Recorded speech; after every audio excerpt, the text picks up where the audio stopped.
आरक्षण या विषयामध्ये या ठिकाणी आंदोलन केलं होतं आणि तोच विषय आज मी सभागृहामध्ये मांडला। तर यामध्ये दोन महत्त्वाचे मुद्दे आणि माननीय मुख्यमंत्री यांनी दिलेलं आश्वासन की लवकरात लवकर आम्ही अबकड आरक्षण जाहीर करू आणि सगळ्यात महत्त्वाचं की महाराष्ट्रात जी मेगा भरती होतीये ती मेगा भरती जोपर्यंत हे अनुसूचित जातीमधलं आरक्षण जोपर्यंत जाहीर होत नाही तोपर्यंत ही मेगा भरती करू नये अशी ठाम भूमिका या ठिकाणी मी मांडली आणि त्याला माननीय सरकार आणि माननीय मुख्यमंत्री यांनी प्रतिसाद दिलेला आहे। मी आपल्या सगळ्या पत्रकारांच्या माहितीसाठी सांगतो की अनुसूचित जातीमधले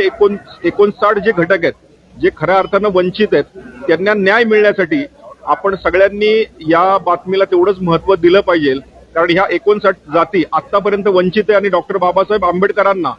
अपेक्षित असलेला समता आणि न्यायवाद या वर्गीकरणानंतर मिळेल आणि तोपर्यंत सरकारने कुठली मेगा भरती करू नये अशी विनंती मी याद्वारे केलेली आहे।